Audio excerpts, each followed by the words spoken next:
Hello everyone, welcome back to our next section on Aegean art. So with chapter 4, these are the objectives and kind of main goals that we have with this chapter. First, we want to explore the art and architectural styles developed by 3 Aegean Bronze Age cultures. And then we want to consider the interpretations of ancient Aegean material culture, even though there are limitations of written documents, especially people are still trying to decipher the main text, which would have been linear A and B. So let's look at the region that we're focusing on. So we're beginning with the Cyclades. We'll be focusing on Akrotiri with the Cyclades, and then moving to Crete, and then back to mainland Greece. So a couple of things to keep in mind. With chapter 4, we're entering the land of myth. These are civilizations that inspired the Iliad and the Odyssey. Homer's writing about the Trojan War, even though Troy is in present-day Turkey. These civilizations were a great inspiration to that, as well as possibly the inspiration behind Atlantis. So this is a region and a period that not very much is known about in comparison to ancient Greece, our next chapter. And as I mentioned before, and as you may have read about, there were systems of writing known as linear A and B, but these are still being deciphered. So a couple of things to keep in mind. During the Bronze Age, of approximately 3000 to 1100 before the Common Era, you have several cultures that are flourishing across the Aegean. Bronze tools and weapons became widespread in this region, and archaeologists have studied ruins such as shipwrecks, homes, grave sites, and architecture to learn about these cultures. So this is the region we're beginning with. And with the Cyclades, of course, you have Mykonos and you have Santorini, which is what we'll be discussing with Thera, as Santorini is present-day Thera, which is where Akrotiri was. So, and you can see here, of course, this is very volcanic territory as well. And that will become relevant with Akrotiri. So these are the images we'll be beginning with. And even though these are not on your study guide, we're going to begin with these. And the Cycladic figures that we see here are these very sleek, abstracted human figures of white marble that were found in graves. And they were painted originally. So if you look, starting with the one on the right here, these female figures have a very simplified geometric shape. Though it's speculated they might be fertility goddesses because of the way their arms are placed above a womb-like area over their body. Their flatness and the fact that they are unable to stand may indicate that they were placed on graves as funerary offerings. And if we look at the figure on the left now, here you have these lyre players. They also use these similar simplified geometric forms, but they're believed to be playing for the deceased as they remain seated. So as your text mentions, there was a lyre player buried with a female figurine as his case example. And it's possible that in this situation, the female may have represented the deceased, while the male lyre player is meant to entertain her in the afterlife, or serve as an early example of the Greek god Apollo, possibly, who is associated with the swan, as we see this shape here portrayed on this lyre. And if you go to the Getty Villa in Malibu, you can see figures like these there in person, authentic examples. So I encourage you to visit the Getty Villa if you're able to, and it's recently been renovated. And I'll be reminding you of this later as we discuss ancient Greek as well as ancient Rome. So our last example of Cycladic art is this head with the remains of painted decoration. And here you have red pigment on this marble. And this is an example of painted motifs found on similar sculptures. So while not very much is known about this, this may give some evidence as to how people decorated their bodies. And the intent of this sculpture is also not known, but it's believed that this gives us this kind of insight into possible body modification or aesthetic. And we'll be discussing this a little bit more as we leave the Cycladic islands. So now we're going to Knossos, and now we're in mid to late Bronze Age, and we're going to be focusing on the island of Crete. And this is around the time that Minoan culture absorbed Cycladic art and culture. Crete was economically self-sufficient and very wealthy. It produced grains, olives, fruit, and livestock. And there's a little bit more information about this in your text. And this is an example, even though this is not on your list of images or your study guide, just another example of what was found there as far as pottery. So there are different periods of art during this time, the Old Palace and the New Palace. With the Old Palace period, which is approximately 1900 through 1700 before the Common Era, aristocrats likely ruled society. And the potter's wheel enabled Minoans to create new and sought-after ceramics, such as these kamares of biomorphic curved forms that were inspired by plant life as well as marine life, and showing you this relationship to nature that is this kind of common theme throughout this unit. So these works were graceful, stylized, and used painted decoration. And what we see here, this example is from approximately 2000 to 1900 before the Common Era. So that's one example of pottery found there. But we're going to be moving to the New Palace period, and this is where we're going to be focusing on for Crete. And this is approximately from 1700 through 1450 before the Common Era. And this was the high point of Minoan civilization. There was a lot of rebuilding, especially at the Knossos Palace complex, and there were multiple religious or ritual gathering spaces and residences. So this brings us to this image that we see here, which is this reconstruction drawing of the palace complex at Knossos in Crete. And this is when Sir Arthur Evans excavated the Knossos Palace. So around 1900, this British archaeologist unearthed the remains of Minoan civilization at this site. And we have to keep in mind that he's made some modifications to it. But as this diagram shows, there are courtyards that were prominent, this great weather, similar to what we have here in Southern California. So you have this kind of indoor-outdoor living. And around these prominent courtyards, you have rooms that kind of really highlight this indoor-outdoor living. And the walls of this complex were almost earthquake proof, and you have lower walls that are used with dressed stone. And your text shows you this diagram of this complex. And basically, the way it was composed is you have varied spaces where servants lived in designated areas on the north, and this was separated from the royal quarters in the south. Some of the other regions that you have in this, the other areas within this, are storage areas known as magazines, where resources such as oil, wine, grain, and honey were kept. And this once again reinforces this idea of the wealth and prosperity of the area with these resources. And this palace also had a theater, shrines, and a throne room called a megaron.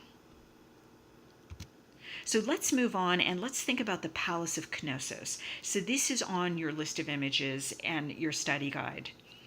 So let's think about some of these questions, and as always, I encourage you to really think about this. Go back to your text if you can, and feel free to pause this. So these are the questions we'll keep in mind. What was considered innovative about the construction of Knossos? And why is Knossos linked with the myth of the Minotaur? And how is the word labyrinth connected to this site, the Palace of Knossos? So think about this for a moment, and then we'll move on.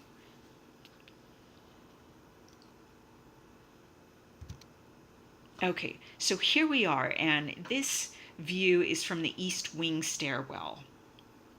So the palace was called a labyrinth because of its double axe motifs. And there aren't examples of this in the text, but basically there were these double-headed axes found in this site, and these may have been associated with fertility, or they may have had some type of spiritual significance. Axes were known as labyrinths, and thus this association linguistically between labyrinth and labyrinth has come about.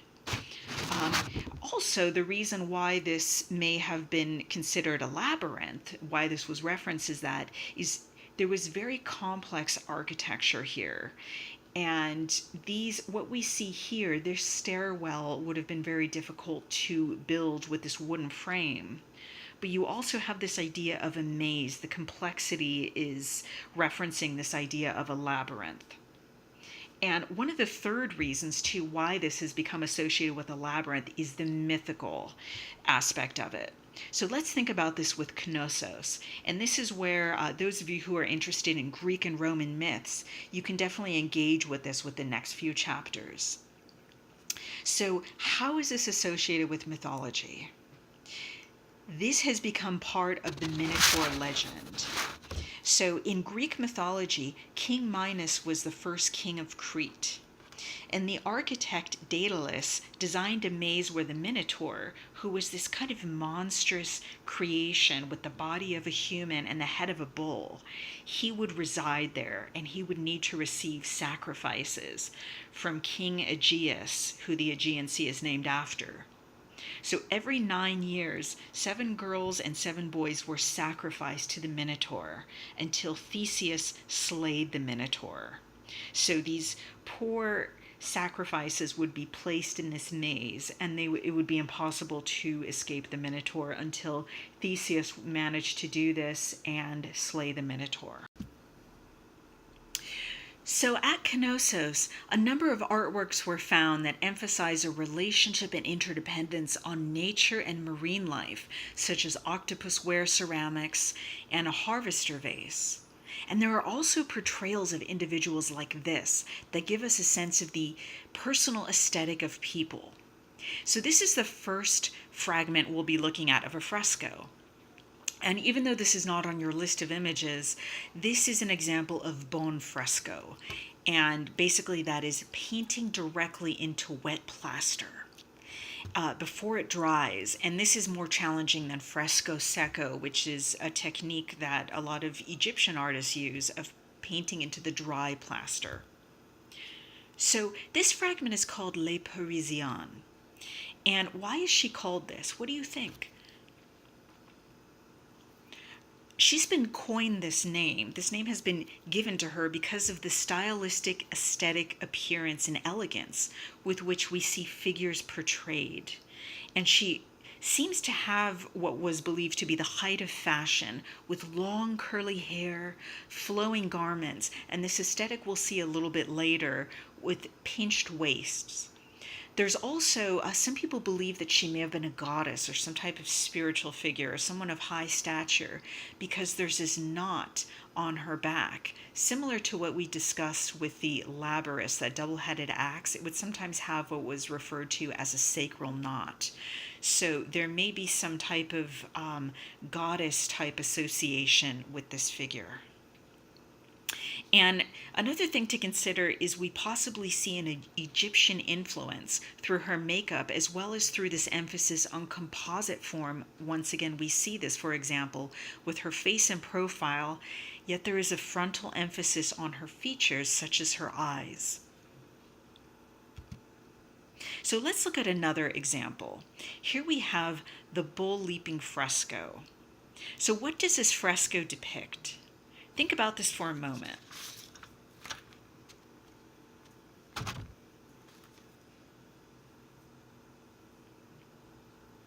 So Minoan culture is known for its frescoes.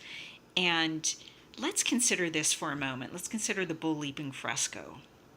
We see once again this emphasis on fashion and elongated forms with the pinch waist. Again, you can see this through the human form in this bull leaping fresco, which is from approximately 1450 to 1400 before the Common Era. You can see that this date that I have here on this slide, 1375, so some of these dates are kind of approximated. But we also see once again this relationship to Egyptian convention, as we see the women in this fresco are portrayed as having lighter skin, while the men are portrayed as having darker complexions. And you can tell who the man is because of this complexion, and he is the one who is leaping over the bull here. So once again, we have an example of buon fresco. Something else that we see here, as far as what may be considered, a convention of Minoan art of this time period, we see that Minoan painters covered walls with geometric borders. And we also see this theme of views of nature as combined with scenes of human activity. With the bull leaping fresco here, we see a ritual that probably would have been performed in the courtyard, where, and what's happening here, we see men and women grabbing the bull by the horns and flipping and trying to be safe as opposed to not getting hurt in this dangerous task as a demonstration of courage. And we see the leaper in the central, this man, seems to have somersaulted over the horns. He's kind of demonstrating what would have happened. And this bull leaping ritual was most likely a rite of passage. So let's move to our next figure here. And once again, what we see here with what has become known as the snake goddess. Let's think about for a moment, who is this figure portrayed here? What was her significance? And how does she show, additionally, this aesthetic that we've looked at through the bull leaping fresco and through La Parisienne?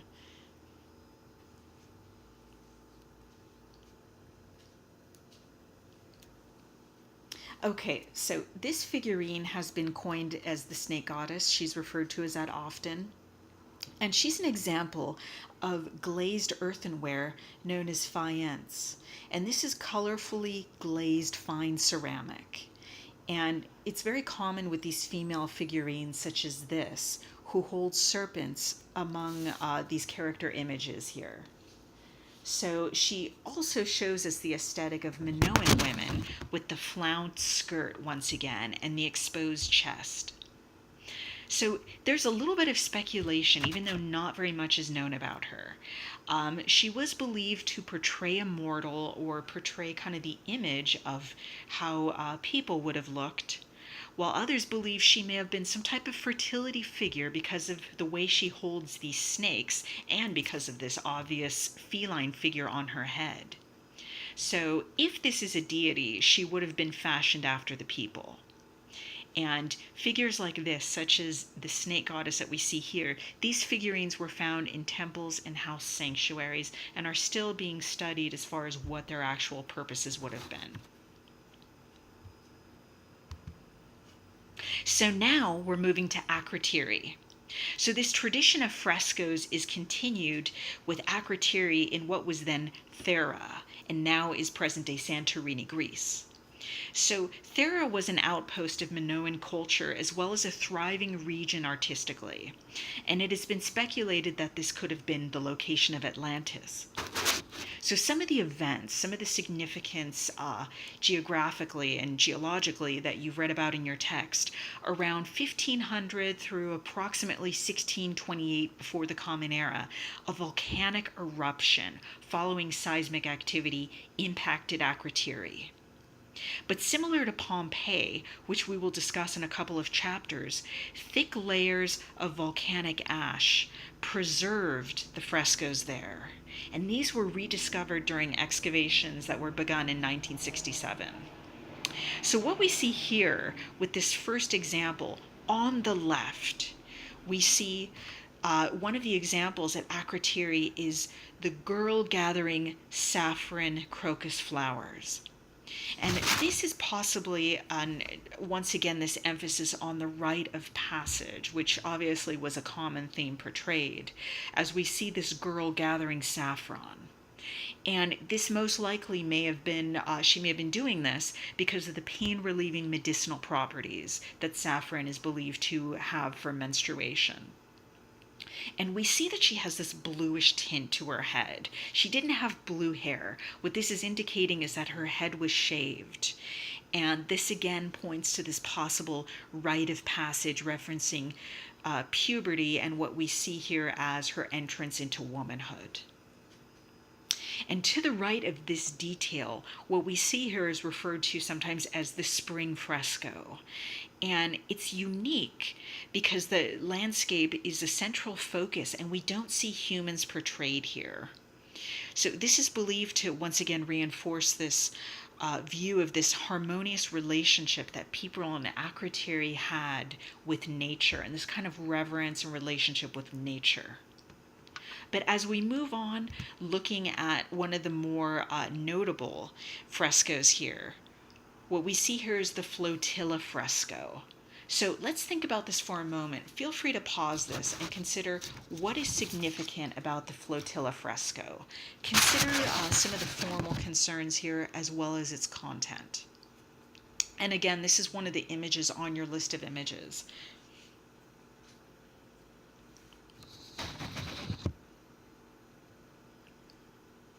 Okay, so let's think about this. Let's continue this for a moment. If you'd like to think about this and have more time, definitely feel free to pause this.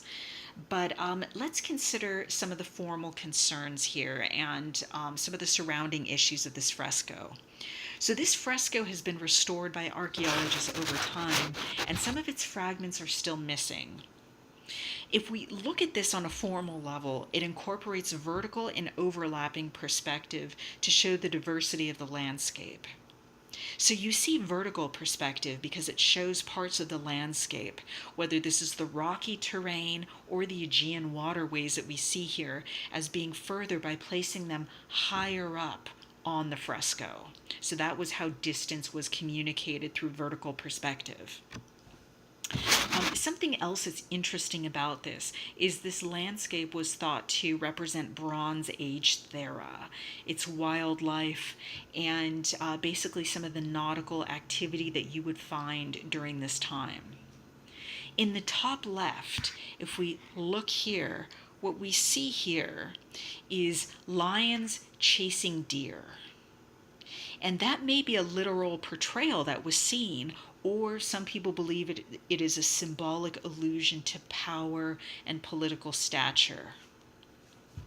And there are different interpretations of what is portrayed here, but the most common reading of the flotilla fresco is that it depicts a nautical festival as shown with the strategic placement of individuals in transport across the Aegean as you see the ships being featured. The flotilla fresco may also kind of commemorate a military celebration or show you some form of ritual. But either way, this subject matter does reinforce the dependence of Minoan culture on nautical expertise. And some of what is known about Minoan society has been, as I stated in the beginning, and as you may have come across in your text, some of what has been found out has been recovered from shipwrecks. So now we're going to leave Akrotiri and we're going to move to Mycenaean art.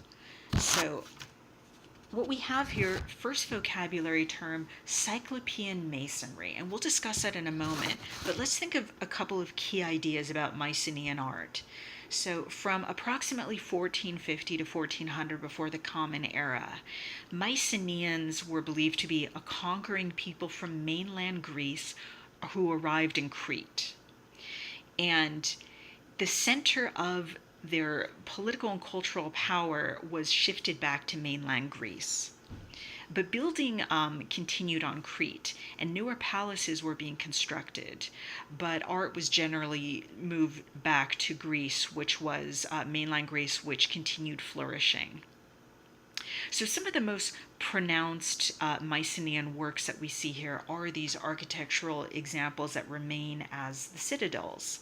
And citadels are fortified strongholds that basically protected the ruler's palace. So what you see here is obviously a very fortified site. And this brings us to this term Cyclopean masonry, which is on your list of images on that study guide. And basically, Cyclopean masonry is building that uses large, roughly cut blocks of stone. And it was a reference to Cyclops because it was considered these were so large and so monolithic looking that only a giant like Cyclops could have built them. And they are associated with Mycenaean citadels. So what you have here is an example of this, and you see that these walls, you may have come across this in your text, these walls were rebuilt multiple times, sometimes 3 times, and they were fortified and built each time stronger than the last. So what we're going to do here is let's think of kind of what this might tell us about the ideals of the state and the civilization here. So these fortresses were meant to be monumental and emphasize a very well-defended state and intimidate as well as disorient invaders who would sometimes have to enter through these narrow enclosed spaces and thus let down their arms and defenses literally in order to enter at times. So let's look at the Lion Gate. And what you see here is the Lion Gate is the outer gateway that invaders would have had to pass through as they faced defenses on both sides of this. So it's basically this monolithic structure that has this kind of lintel with corbel arches and a triangle that relieves the weight of the structure. So this is what we're discussing here. So here you see this post and then lintel. And here you see this kind of triangular format. So let's think about this basically. So this is believed to relieve some of the weight of the structure, but we also see possibly a political statement and maybe an example of propaganda about what invaders would have encountered. So here you see this is flanked by these 2 animals. So what are these animals? These animals' heads were created separately and the heads don't remain, so it's not exactly clear what they are. If they were lions as symbols of powers, or maybe they were mythical animals such as griffins or sphinxes. But either way, they're considered to be the embodiment of state power.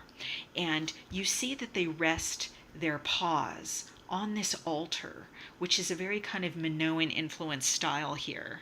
But either way, we see this kind of argument of the embodiment of state power that invaders would have encountered as they entered this space. They would have been faced with this, possibly as a warning and as an establishment of the state that is there. So let's consider after these gates were entered. To the right of this gate, this is what would have been grave circle A. And this leads us to the last work that we will focus on from this chapter. And this is the last work on your study guide. So within this site, past the Lion's Gate, you have these graves that are known as shaft graves. And these are the burial sites of elite members of Mycenaean society. And these shaft graves were these shaft graves that were lined with stone slabs, and at their depth, gold and bronze jewelry was buried with the remains of the deceased. So there were about 30 pounds of gold objects that were found in these shaft graves. So a lot of wealth and a lot of power were being buried with these figures. There were also weapons found, such as, let's see, in your text, you have an example of bronze dagger blades decorated with inlaid scenes portraying a lion hunt. But we're going to focus on this example, which is sometimes referred to as the Mask of Agamemnon or the funerary mask. So on your midterm study guide, I put both of those names, but they're referring to the same image, this image from your text, which is basically the final image we will discuss.